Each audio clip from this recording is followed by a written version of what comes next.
Hello student, स्वागत है आप सभी का एक बार फिर से हमारे इस ऑफिशियल यूट्यूब चैनल में जिसका नाम है एज सोल सॉल्यूशन। मैं चंदन कुमार हाजिर हूँ आप सभी के सामने अपनी एक और नई वीडियो के साथ। सो गाइस, आज की इस नई वीडियो में हम बात करेंगे उन सभी स्टूडेंट्स के लिए जो school of open learning, NC web या फिर दिल्ली यूनिवर्सिटी के किसी भी रेगुलर कॉलेज के स्टूडेंट्स हैं और वो अपने एग्ज़ाम्स की तैयारी कर रहे हैं। तो आज की नई वीडियो उन सभी स्टूडेंट्स के लिए मोस्ट इम्पॉर्टेंट है।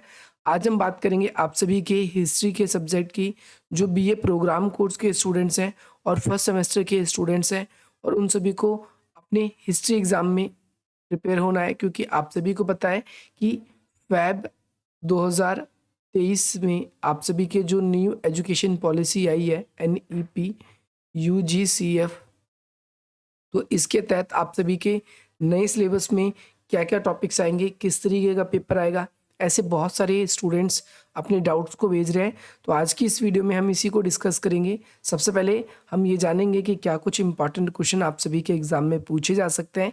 इसमें सबसे पहली चीज़ आप देखोगे कि पेपर जो है 3 घंटे का होगा और 75 नंबर का पेपर आएगा। यहाँ पर सबसे पहले आपको अपना टॉप पे रोल नंबर लिखना होगा। उसमें एक इंस्ट्रक्शंस आपके लिए एक चीज़ और ऐड होगी कि भाई आप सभी अपना जो पेपर है वो या तो इंग्लिश भाषा में या फिर हिंदी लैंग्वेज में, किसी में भी दे सकते हैं, एक ही भाषा का उपयोग करना है। क्वेश्चन यहाँ पर मेंशन होंगे कि कितने क्वेश्चन का आंसर देना है। 5 क्वेश्चन तो 5, कई बार 4 पूछे जाते हैं, तो तब आपको केवल 4 ही करने। तो यहाँ पर फर्स्ट क्वेश्चन आपकी स्क्रीन पर आ चुका है और फर्स्ट क्वेश्चन में आपसे पूछा गया है कि जो आर्कोलॉजिकल सोर्स हैंगे किस चीज़ के अंडरस्टैंड करने में हिस्ट्री ऑफ इंडिया, यानी भारत के पुरातात्विक स्रोत जो हैं उनकी एक लिमिटेशन है। ध्यान से समझना है क्वेश्चन को, किस सीमा तक पुरातात्विक स्रोत भारतीय इतिहास की समझ को आगे बढ़ाते हैं, यानी पुरातात्विक स्रोत जो है किस सीमा तक अपनी समझ को बढ़ाने में हेल्प करते हैं, हमारी जो समझ है उसको किस तरीके से हिस्ट्री से रिलेट करने में हेल्प करते हैं, जो अतीत में जो घटनाएं पहले घटी थी उसे हम किस प्रकार समझ सकते हैं। इस क्वेश्चन के अंदर आपको ये समझना आएगा। इसमें सबसे पहले आप सभी को ये पता होना चाहिए कि पुरातात्विक स्रोत कौन कौन से हैं। तो पुरातात्विक स्रोत की बात करें तो इसके अंदर हम सिक्कों की बात करते हैं। पुरातात्विक स्रोत के अंदर इसके अंदर हम अभिलेखों की बात करते हैं, अभिलेखों के बारे में। इसके अंदर हम मृत भांड के बारे में बात करते हैं। इसके अलावा जो आप सभी की कब्र थी, जिसे स्मारक बोलते हैं, उनके आसपास जो स्थान मिले, जो चीज़ें हमें कब्रों के अंदर मिली, तो उससे भी हमें हिस्ट्री की इतिहास जानने में हमें हेल्प मिलती है, या एंशिएंट इंडिया का जो भी इतिहास है उसको जानने में हेल्प मिलती है। इसके बाद में रेडियोधर्मी पदार्थ होता है, जिसे हम C14 बोलते हैं, कार्बन 14। ये आपकी मृत्यु के बाद में आपकी बोन्स में से ये लगातार रिड्यूस होना शुरू हो जाता है, और ये हमें ये बताता है कि कोई भी व्यक्ति, उसकी डेथ कब हुई थी, कितने दिन पुरानी डेथ बॉडी है, कितने साल पुरानी है और कितने हज़ार साल पुरानी है। इन सब चीज़ों का भी हमें अनुमान इसी चीज़ से लग जाता है।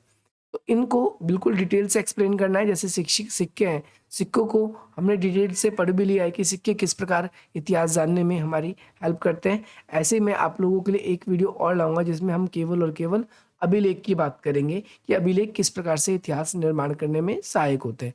अभिलेख, जिसके अध्ययन को पुरालेख शास्त्र कहा जाता है, पुरालेख शास्त्र कहा जाता है। और ध्यान रखना है आप सभी को, जब हम सिक्कों का अध्ययन करते हैं तो उसे मुद्रा शास्त्र कहा जाता है। क्या कहा जाता है?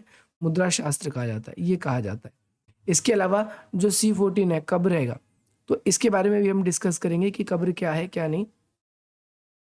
जैसे किस सीमा तक पुरातात्विक स्रोत भारत के इतिहास को समझ करने में आगे बढ़ाते हैं। तो जैसे सिक्के हैं, सिक्के जब हम देखते हैं तो किस धातु के बने, उस धातु से हमें पता चल जाता है कि वो किस काल के हैं। सिक्के जिस क्षेत्र से जिस क्षेत्र तक फैले हुए हैं, इससे हमें ये पता चल जाता है कि उस सिक्के की क्या सीमाएं हैं। इसके अलावा हम ये भी देखते हैं कि जो पुरातात्विक स्रोत है, इसके अंतर्गत राजा जो है वो सिक्कों के ऊपर अपनी तस्वीर छिपवाता था, कई बार अपना नाम लिखवाता था। तो हमसे ये भी पता चलता है कि वो राजा जो है किस प्रकार की प्रवृत्ति का था। तो हमें ये भी पता चलता है किन देवताओं को वो मानता था, किन देवताओं को नहीं मानता था, किस भाषा को प्राथमिकता देता था, इसके बारे में भी। नेक्स्ट क्वेश्चन है क्वेश्चन नंबर 2। इसमें आपसे पूछा गया है पूर्व पाषाण कालीन से मध्य पाषाण कालीन के विकास को रेखांकित कीजिए, जिसमें आपको बताना है पूर्व पाषाण काल, यानी पूर्व पाषाण काल का मतलब है पाषाण काल से भी पहले का समय।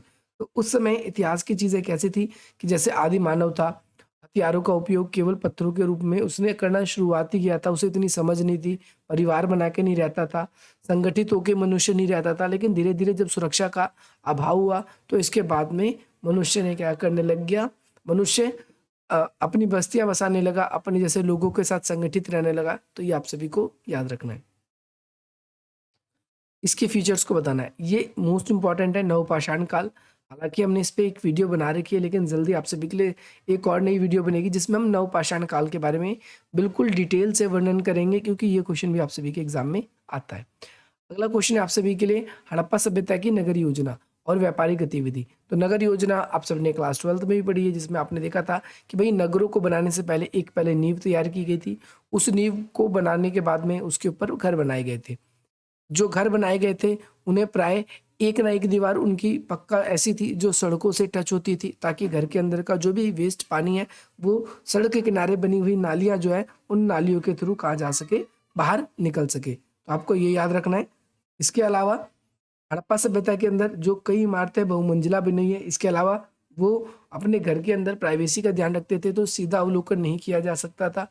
नालियां और सड़कें प्राय ग्रिड पद्धति में, यानी जो एक दूसरे को समकोण पे 90 डिग्री पे काटती हैं, ऐसे बनाई गई थी। ऐसा अनुमान लगाया जाता है कि पहले नालियां और सड़कें बनाई गई, पहले प्लॉट कटे जैसे आज के ज़माने में होता है, और उसके बाद घर बनाए गए। जब ये सारे के सारे घर जो है एक कतार में बने हुए हैं, कुछ इस तरीके से। कोई भी इस ऐसा नहीं है कि कोई यहाँ घर बना हुआ है, ये सड़क आ रही थी, अब दूसरा घर यहाँ बन गया तो सड़क ऐसे मुड़ गई, ऐसा बिल्कुल भी नहीं था। व्यापारिक गतिविधि की बात करें तो ये कई जगहों से व्यापार करते थे। ये जैसे फॉर एग्जांपल आप देखोगे, फ्रांस हो गया ना, मेसोपोटामिया हो गया, मेसोपोटामिया, पोटामिया, मेसोपोटामिया हो गया, अलग अलग जगहों से इन्होंने क्या कर रखी थी, चीज़ों को व्यापार किया करते थे उन जगहों से। इसके अलावा क्वेश्चन नंबर 5 है, हड़प्पा सभ्यता के उद्भव और पतन से संबंधित क्या क्या मतभेद हैं, इसके बारे में आप सभी को वर्णन करना है। हड़प्पा सभ्यता से जुड़े एक तो उसके उद्भव और पतन। हड़प्पा सभ्यता के अंत के लिए बहुत सारे, एक नहीं बहुत सारे कारण जिम्मेदार हैं, जिसमें बाढ़ आना, नदी का बहाव बदलना, इसके अलावा भूकंप आना, आग लगना, आर्यों का आक्रमण हो गया, जलवायु परिवर्तन हो गया, जमीन का उपजाऊ क्षमता खो देना। ऐसे बहुत सारे पॉइंट्स हैं या ऐसी बहुत सारी बातें हैं जो हमें ये इंडिकेट करती है, जो हमें ये दिखाती है कि हड़प्पा सभ्यता का जो अंत है वो हो गया था, और उसके लिए कोई एक कारण जिम्मेदार नहीं है।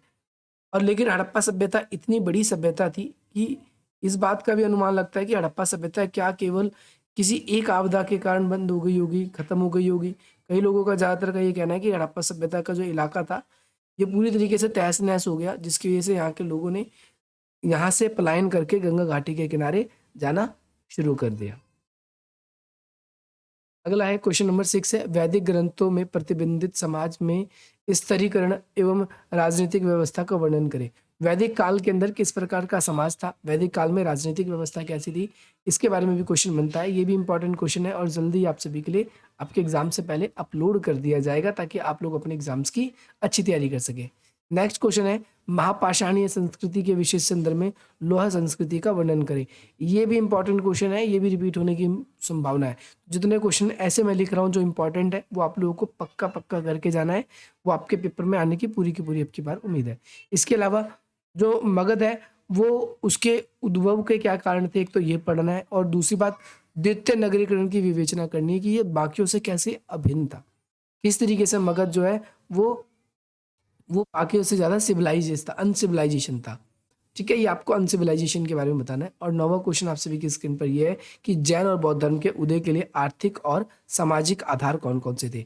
आर्थिक आधारों की मैं बात करूं तो जैन और बौद्ध धर्म के उदय के लिए ये था कि समाज में बहुत ज़्यादा गरीबी थी, अंतर लोगों का, अमीरी गरीबी का जो अंतर था, गरीबी का जो अंतर था वो अधिक था। इसके अलावा समाज के अंदर ही हम देखते हैं कि भाई भेदभाव बहुत ज़्यादा था, डिस्क्रिमिनेशन बहुत ज़्यादा था। भेदभाव में अगर हम देखें तो एक कारण उसका क्या था, ब्राह्मण थे। ब्राह्मण सबसे उच्च स्तर पे थे, और वो कई प्रकार की उन्होंने ऐसी कुव्यवस्थाएं बना रखी थी जिनके जरिए वो क्या करते थे, दलित जाति या जो निम्न जाति थी उनका शोषण किया करते थे।